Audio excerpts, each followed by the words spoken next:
How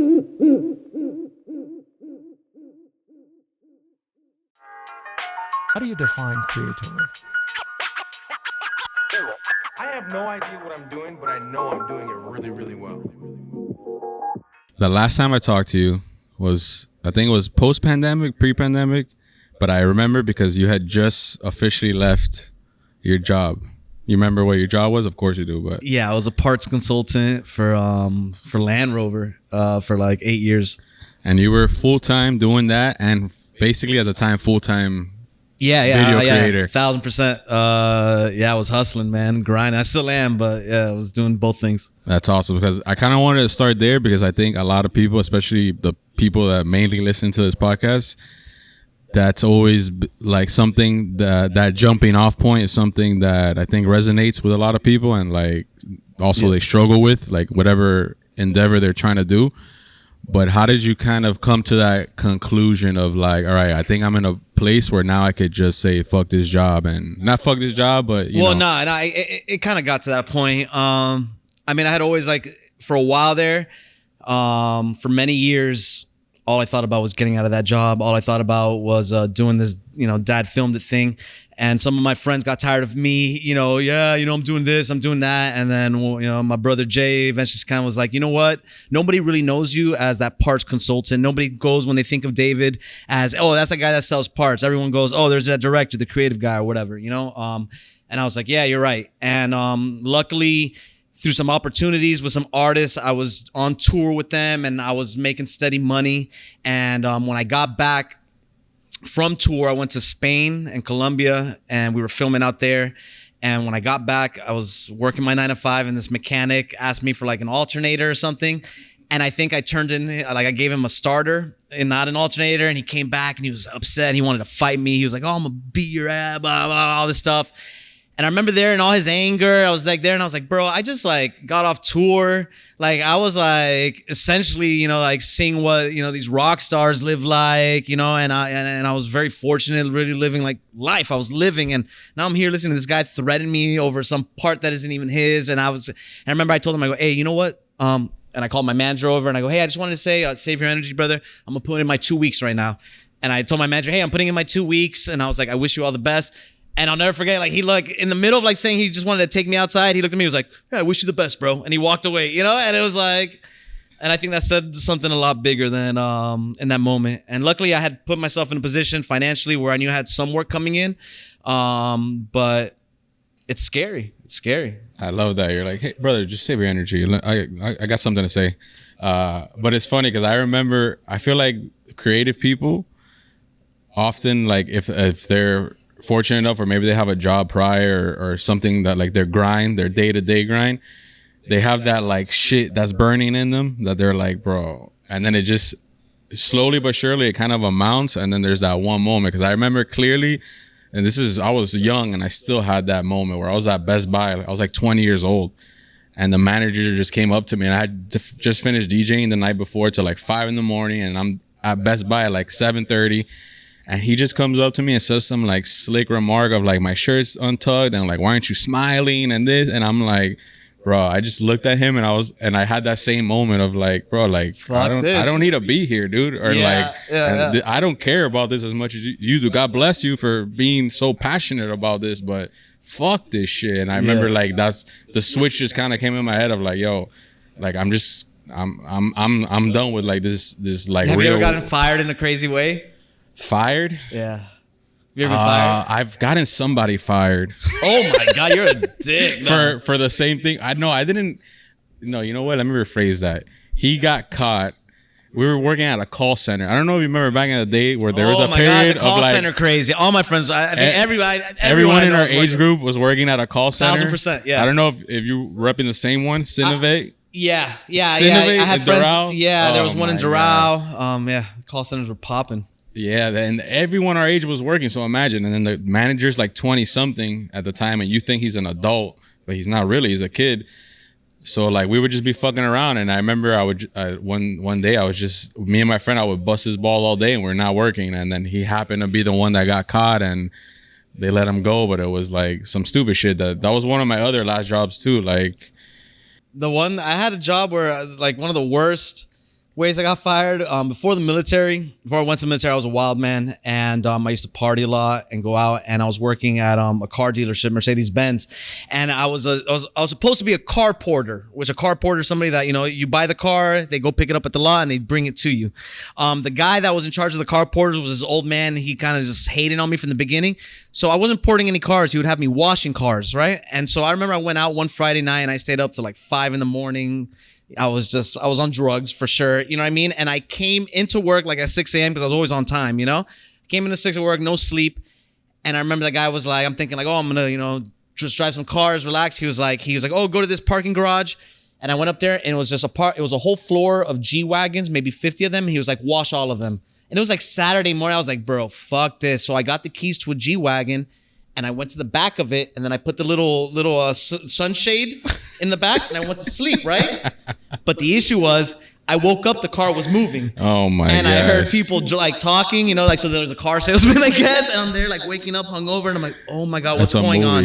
And I hear him like, yeah, this car's got great features, and it'll come with this warranty. And then I hear like a little kid, oh yeah, daddy, this and that. Oh well, Fluffles, I don't know, talking about some dog or something. And then the guy was like, oh, do you guys have space in the back? Do you have an accessory for a dog holder kit? And he was like, yeah, we'll show you the back. So I get nervous, right? And I'm like, oh, so the good thing to do is let me just unzip this thing.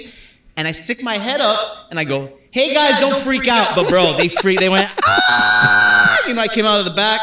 And and then they basically, I remember they sat me down. They were like, what is it that you want to do with your life? Because I don't think this is it for you. You know what I mean? They were like, you should. And they were right. They were right. That's out of a movie, bro. You fucking scaring a kid like that? He probably has PTSD from that moment. You don't even know. No, it was even more awkward because after they freaked out, like the car swerved and everything, because like it was just a random person coming out of the back of the car. I got so awkward and such anxiety that I just slid back down and I just put the top shade back over and I just rode like that until they stopped and they told me, get out of the car. And then they sat me down and they fired me. Sitting in your own. But they were right. They had kind of like, and then I went to the military a little bit after that, but they kind of instilled something in me like, you're probably not good at a lot of things except what you think you're gonna be good at. I forgot that you were in the military. You think that I always wonder, like, being in the military, you think that has an effect of like how you're disciplined you are with your work today? If like yeah, 1,000%. your work ethic. Yeah, 1,000%. I was the reason I went to the military, my father ran a hip hop label, so there's a lot of trappers and rappers growing up. I had a weird upbringing, and and I lived with him for a while. And after high school, I was kind of in this, I was playing in bands and touring and stuff like that. And I was just like in this mediary phase of just doing drugs and not doing anything with my life. I fell into this complacency. And my dad, because, he ran this hip hop label. There was a lot of shady figures. We were doing cocaine one night together.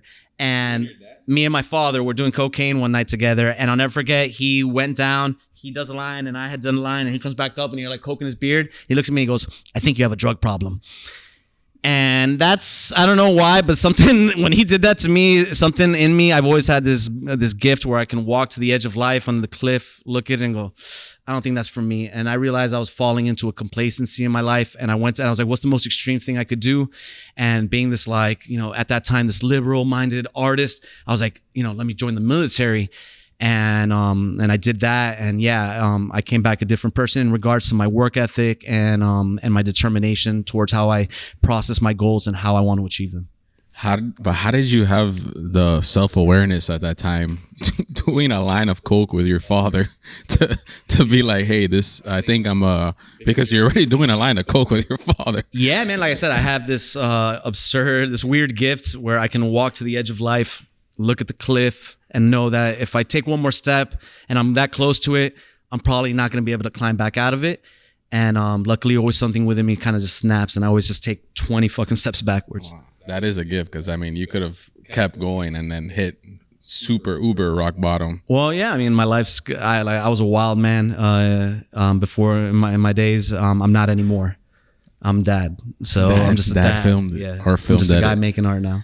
But when did you discover like filmmaking and using a camera and that? Because I mean, did you have that in the military or? Nah, not too much. I was always like, I was always into films. My father was an artist, and so I was always into films and obscure films. I was really into like French New Wave stuff, like films like by directors like Jean-Luc Godard, and just kind of absurdist films. And so I was really into films, but never really got back. And then when I got out of the military, I was kind of going in this weird, I guess, purgatory phase of my life where I was like, I didn't know what to do. I was working at an airport. I was bartending. And I was just kind of like in this transient point in my life. And I started hanging out with a buddy of mine who was a rapper. And we started filming these little skits. And we would film them on his iPad. And he would show me his, whatever the Apple editing software was. And we would edit these little funny skits, at that time. And I just thought I just fell in love with editing those little skits and shooting them. And then we would like, let's do more. But then, I'm like, how can I make this bigger? Then I was like, well, I need to save up for a camera. So then I always dabbled in it. And I even made a short film. My daughter's name is Penelope, but somehow 7 years ago, I made this short film called The Lucky Penny about this guy having a shitty day. He picks up a penny. And I always dabbled in it. And it wasn't until maybe like 3 years ago that I really wanted to learn these editing softwares and just kind of really dive into it. And then I kind of came up with the concept of Dadfilmedit, and then from there it kind of went. Wow. But I've always dabbled, but never really, you know what I mean? Like, what would you consider was your first film to you? Like that I liked the watching? No. Like that you made, that you filmed. Oh, it was this terrible, my boy Jimmy over here, he's seen it. The Lucky Penny. No, it wasn't. It was terrible. I mean, but it was my first time ever using Premiere, looking into it. And that was the first time I used the camera, the software. I had everything. friends, made a treatment, you know what I mean? Wow. Wrote a shitty outline, had friends participate in it. It was like a crew of 10 people, you know what I mean? And it was like, whatever, we went to Wynwood and we But I mean, did you think looking back, because it made me see that I've always had that drive to complete something that I've started. Because now you're doing bigger projects and you're working with bigger people. But if you think about it, as starting, that's crazy to just pick up a camera and then complete a project. It's not easy. Even if it's something small, just a fun idea you want to do with your friends.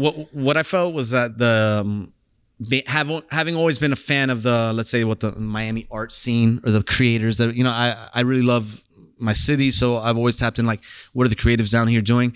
And I felt that there was a lot of gatekeepers in those years back when I was just dibbling and dabbling, and all the cool kids. And I ended up finding out that all these dudes were just middlemen. So I realized the difference with me is that I'm just gonna go ahead and do it. And the biggest things that I was influenced by, even in film, was like I said, the French New Wave, which was a direct result of French cinema review, people that would critics, they would review movies in France, and these group of critics got tired of the same formulaic Hollywood approach that you need to require big budget, the same formulaic approach in storytelling, that these guys got together and they invented the term auteur, because they got the camera themselves and they just started telling stories and editing them the way they wanted to. Lars von Trier, I'm not saying, I know he's got he's a very controversial director where he said Nazi empathetic, sympathetic shit or whatever, but him and a group of other people, where they're from, they created this thing called the Dog Me Night of Five Manifesto, where it was a group of filmmakers that only they would create films, and the manifesto behind them was that they only could do it with natural lighting, the camera that they have on hand, no script, and the story being created as you're creating it. And they would create these weird fucking films, these point A to point B. And it really, at the core of all that, is that they were just doing it. They grabbed the cameras and they would just do it. Whether it was good or not, sometimes it was well received, sometimes it wasn't. But at the end of the day, they were doing stuff. And then when you do enough things that aren't that good, you're going to realize what's not good, and you're only going to focus on you're going to know what works.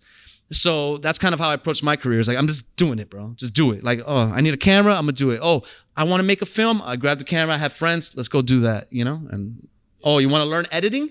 I want to Premiere. I went onto YouTube, everything's YouTube. Oh, I wanted to learn Blender. I went onto YouTube. I wanted to learn more, get deeper. I wanted Skillshare. I paid for a subscription, but you can learn, you know what I mean? I never had anybody, take me under their wing. Route. Yeah. Nobody took me under their wing. Nobody was like, hey, let me show you how to do this. I just had to get it. And you can. Anybody can. This is 2024. If you're not out there and getting it, knowledge is accessible to everybody. Yeah, and I feel like there's something special about people, because I was similar like that in the aspect of Photoshop, and I was trying to learn everything just because of DJing. So I try to learn all these tools of the trade. but I would just do it. And like, it's when looking back, it was terrible. But like now I have all these skills that I didn't even know I was going to be able to use. But like sometimes I think about, I'll like watch things online or like other people that are in quote unquote positions that like I admire.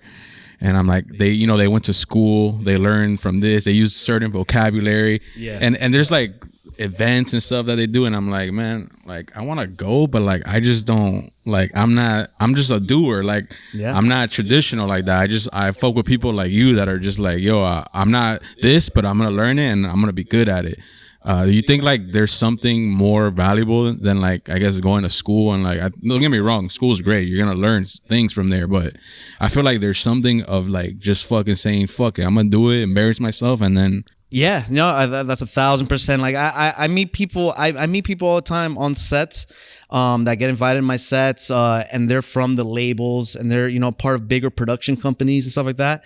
And I see them and they kind of look at me, they're like, why are you in this position? Or how, like, hating on me because I'm not, and they may not legitimately like my stuff, and that's okay. Like, all my stuff is subjective. Like, I can get why some people may not dig my style or the way that I edit or the way that I approach. Like, totally get it. It's just doing something for me. I'm just learning. I'm just doing, like I said. But these people kind of just like, they have that traditional thing. I forgot where we were going, but I get like this. Yeah, like, and I think it's actually coming more towards the creator side of like, of those type of people that like, they just go out and do it. Cause even like you see like in Hollywood, like these big production shows and like, there's a certain like hierarchy and how things work, and like things takes months and you gotta hire this. If I'm coming off like about it, is because I feel way about it. I had a guy that I'm a friend of mine, that he's won Emmys, right? He's a big producer for a major network, right? I know him, he knows me, our daughters are friends together and all that. That guy was telling me early on in my career, you can't just do that, man. You got to start off like as a gaffer. You got to start off as. And I remember like that bothering me. Like, what do you mean? Like, I love gaffer. Gaffers make productions run. But I'm saying like the fact that he knew what I wanted to do as far as directing, editing, creative direction. Like he knew that I'm a doer, that I was going to dot connect stuff. And at the end of the day, I could put together a product. You know what I mean? So like, why are you telling me that that's not the way to get in the industry?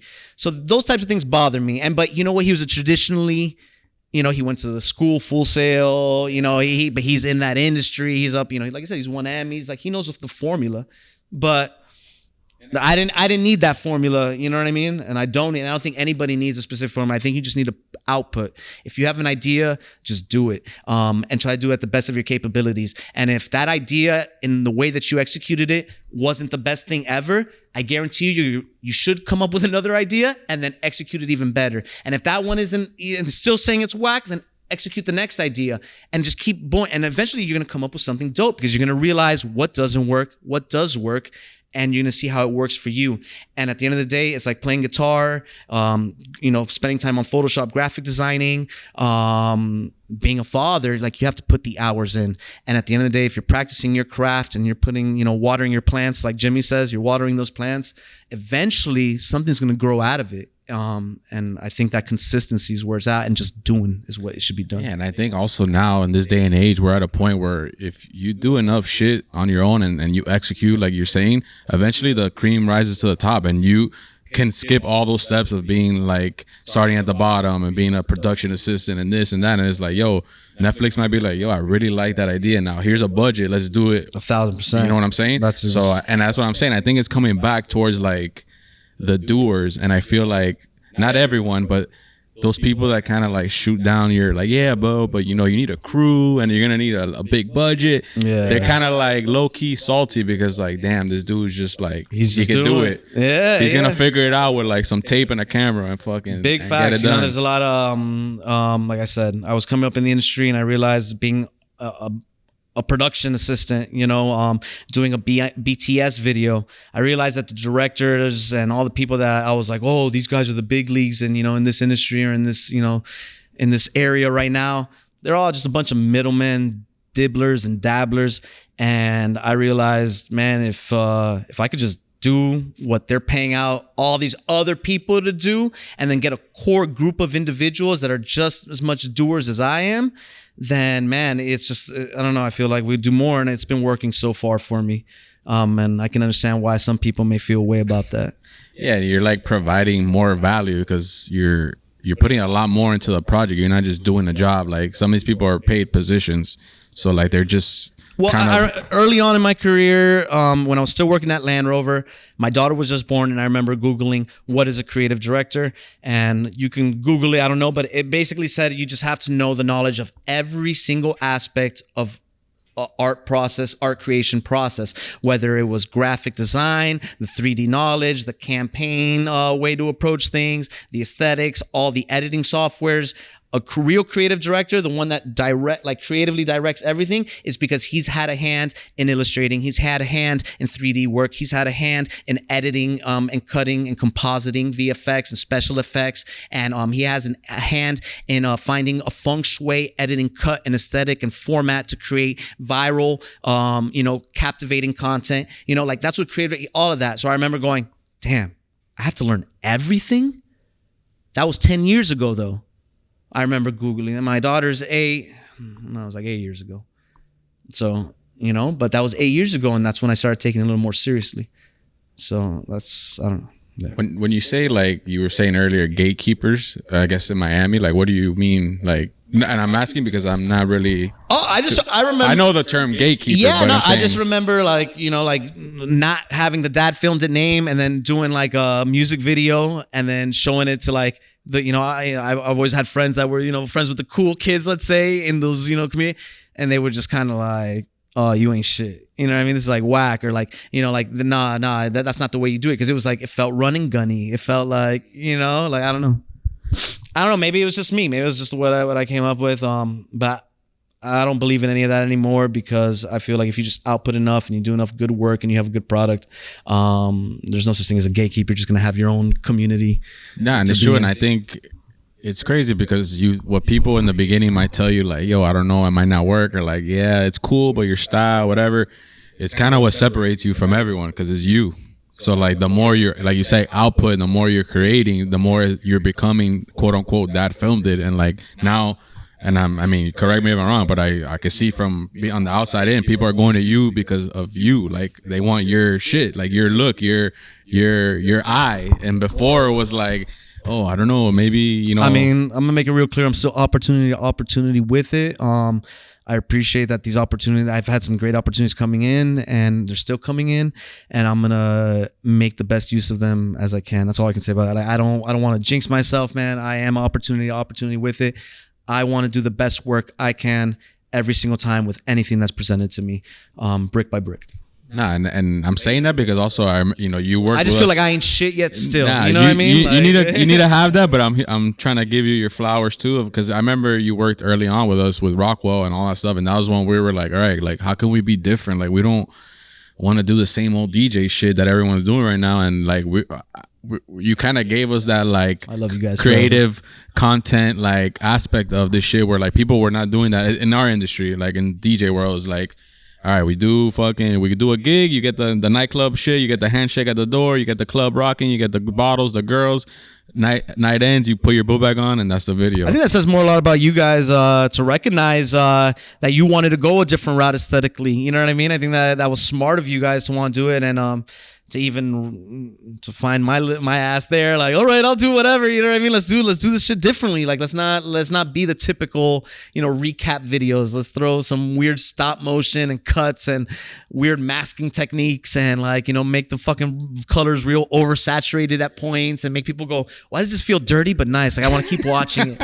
You know what I mean? Almost throwing like some punk rock, dirtying it up a little bit. Yeah, punk rock. Yeah, and that was dope, man, because I learned a lot from just being around you and like seeing how you were doing certain things, and I remember thinking like, yo, like you don't always have to do the same cookie cutter shit just because that's what is hot right now.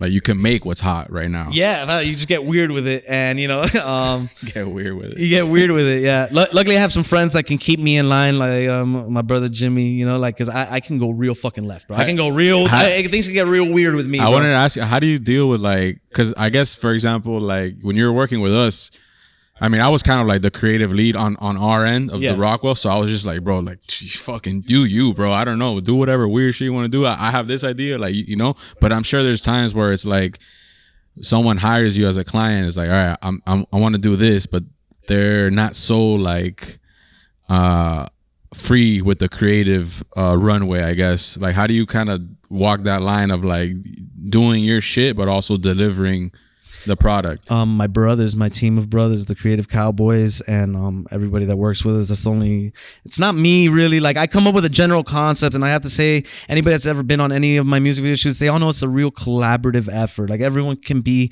a director and have an opinion and have a say in how maybe the course can go. Because I am very just like, let's figure this out as we go. I'll have a template. I'll have a thing in my mind the way I think it should be approached, but you know, more minds are better than one. So I would say what keeps me in line and what keeps me delivering a good product is my brother Jimmy, my brother Jay, all the DPs that I use, the teams, the production assistants that we have, always Jose on, you know, like all my brothers. That's what keeps it going when you get a team of individuals.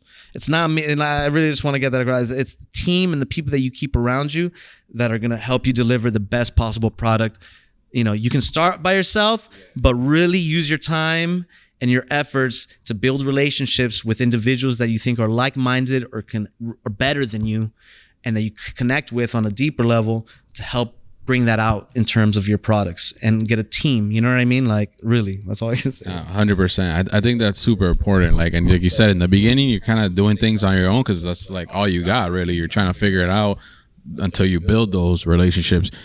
But it's so true because I remember like even when I started dabbling in like my creative shit of like doing work for others or graphic design or whatever, if like especially being young and dumb and like having an ego and like also I'm DJing at the time, so like for me that was like it was kind of like my second job.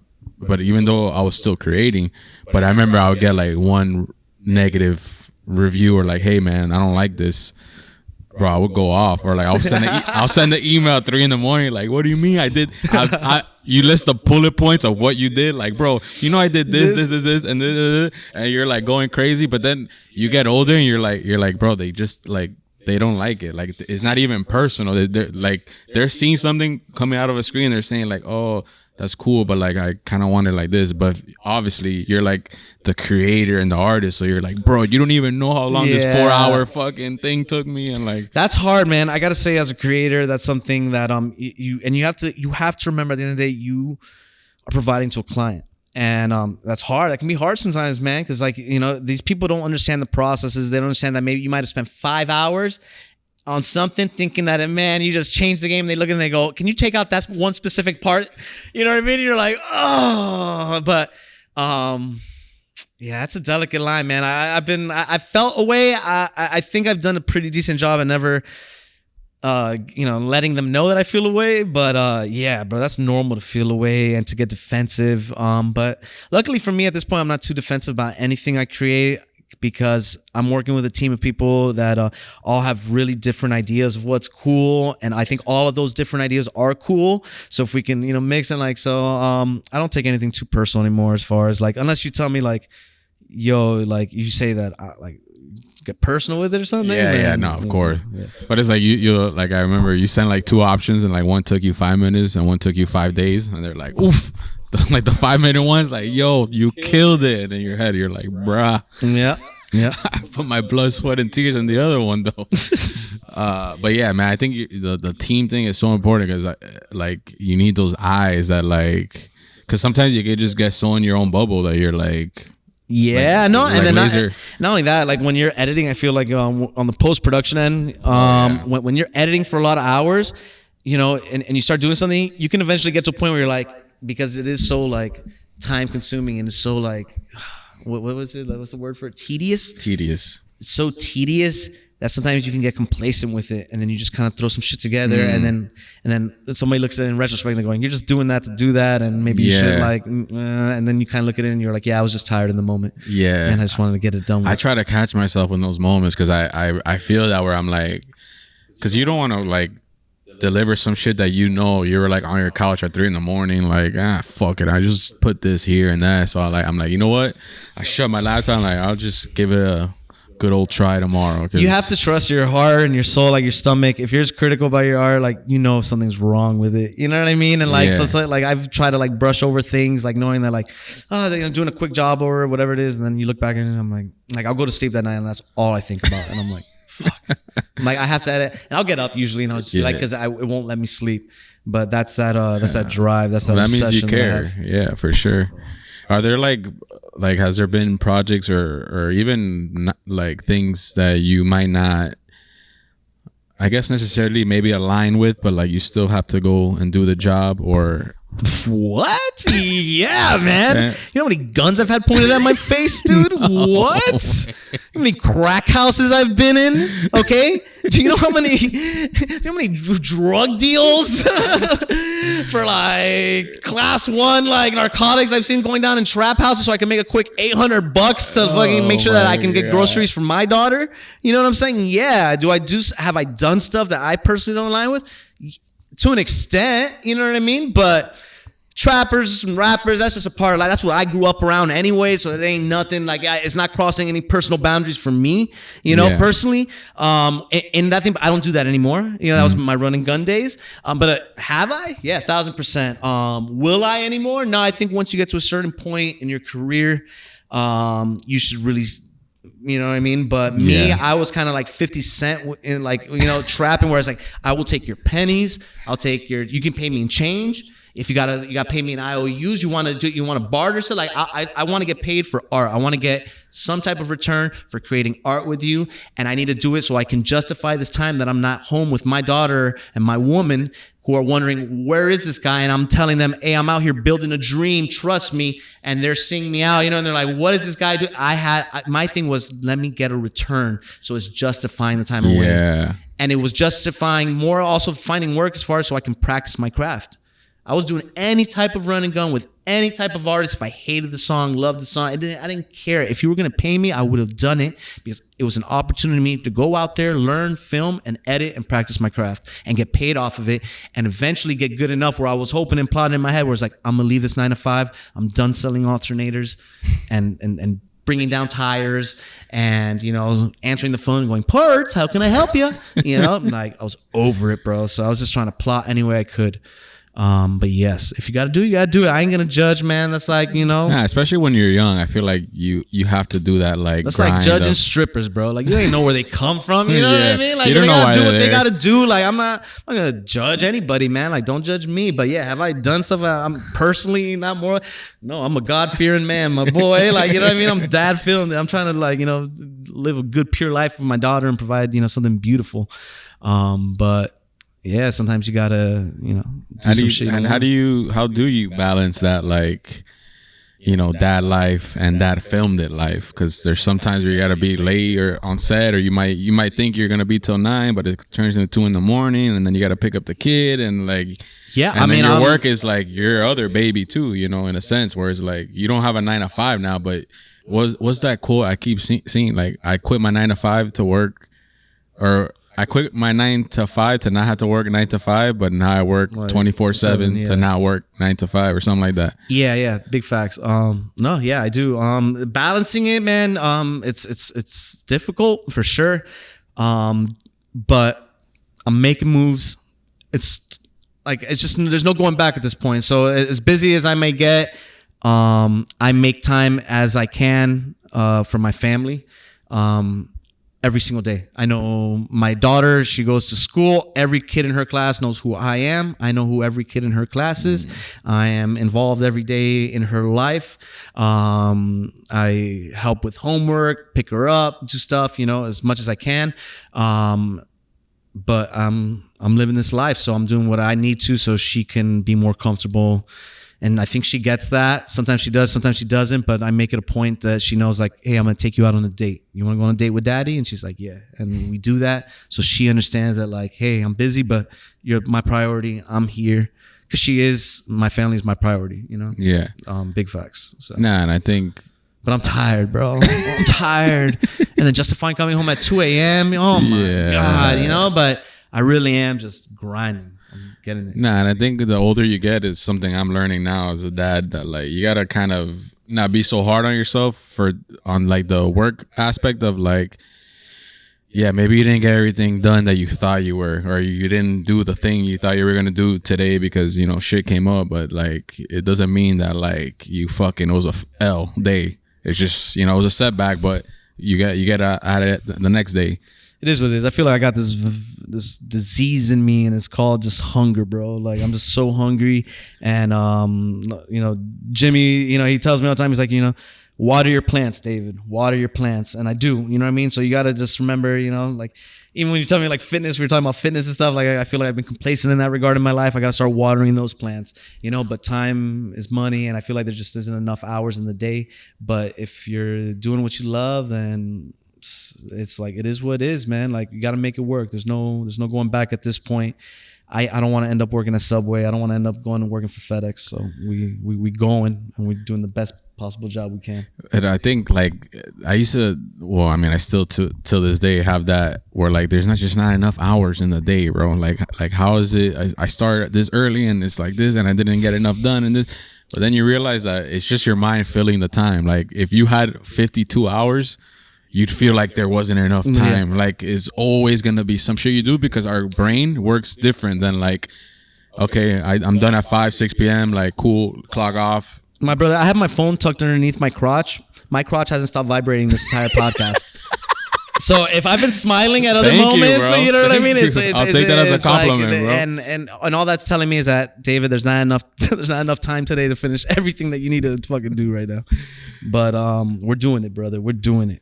Yeah, but I think you like even with the health thing, that's something I especially with a daughter, like I take super serious. I want to be like fucking 200 years old, So like, it's like you have to make the time, and you almost have to put your health, which is hard to do because it's like it's not like making a fucking dope ass film or doing a podcast where like we're gonna wrap up here and then it's done and then I got the audio, the video, I'm gonna put it out tomorrow.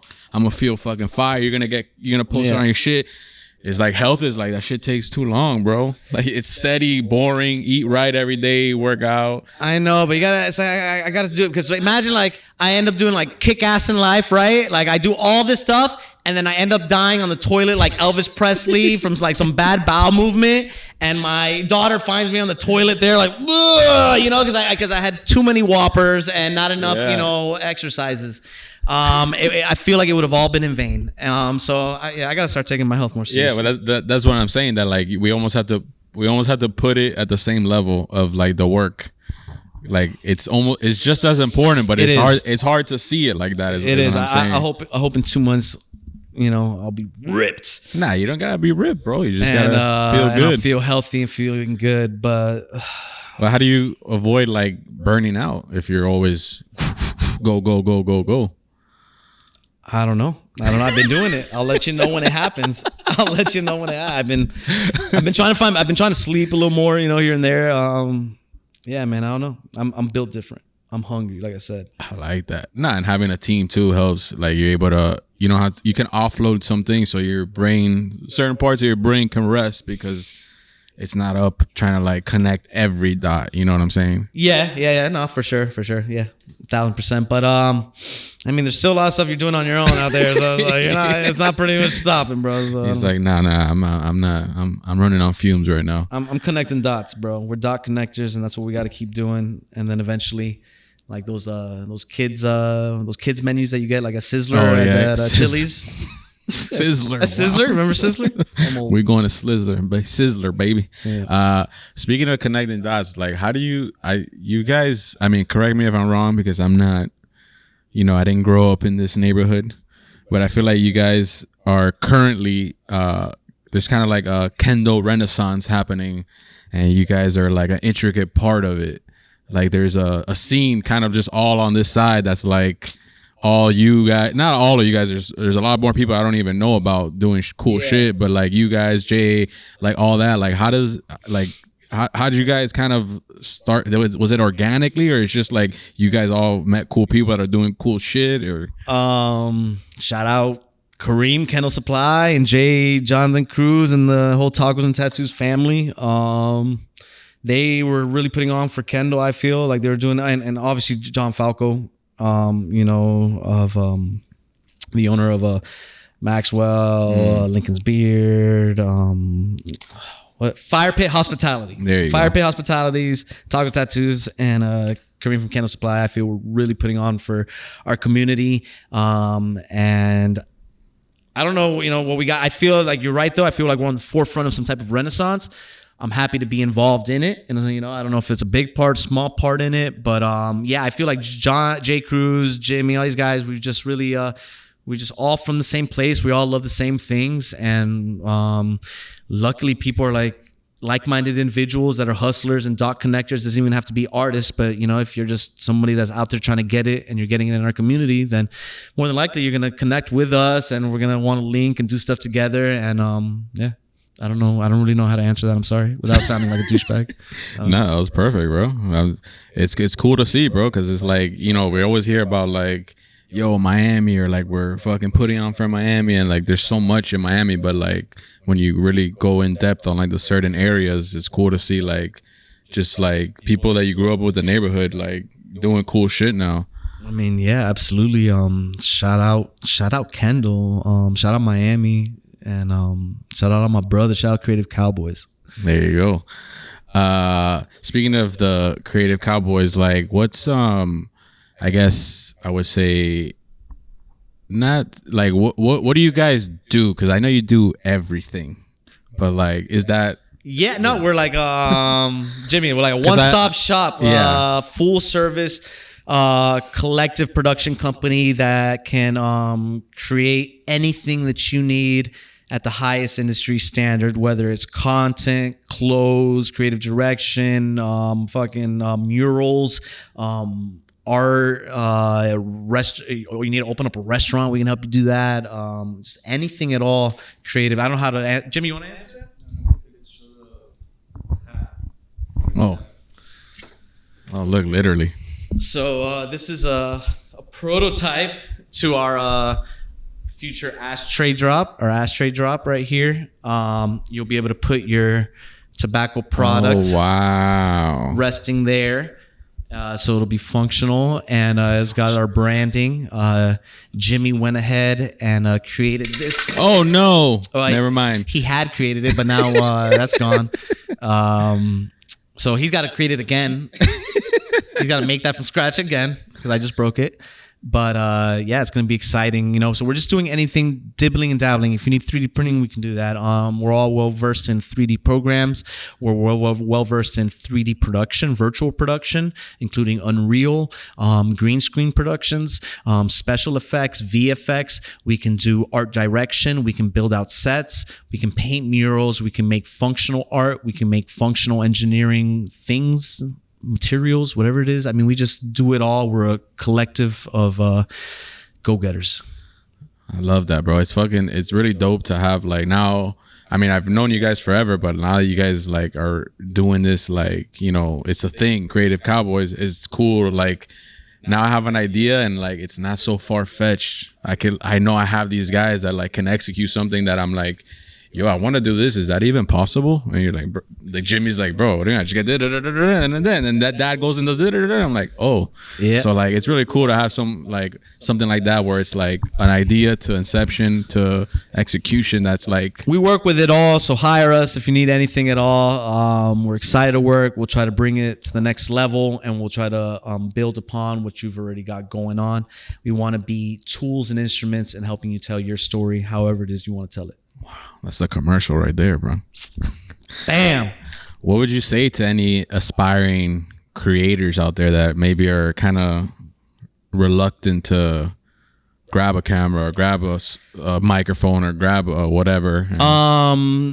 Basically, I would tell you, don't make me call Wine11, all right, and Uber you some French fries, because it sounds like a bunch of excuses, right? Go out there, do it, and stop procrastinating. Like anything you want to learn, you can learn it. Go into Google, go on to YouTube, go on to Skillshare. There's avenues you can learn. Just go ahead and put in the hour, put in that time, and do it. And yeah, don't be a crybaby. I like that. French fries. I'm gonna leave you one last question, because I know you got shit to do. Your phone's been buzzing your asshole for the last hour. Feels great. I don't want it to. What does being creative or creativity mean to you?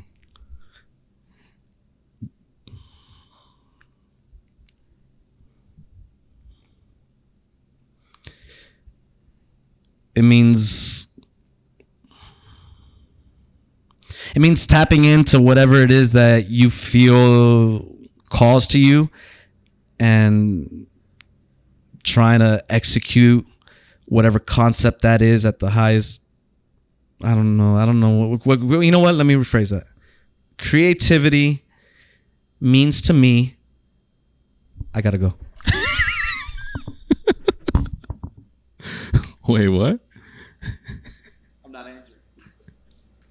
I really appreciate you coming through, or I came through actually to the hostel. You didn't come through. No, you came through. Giving me your time and your knowledge and your insight.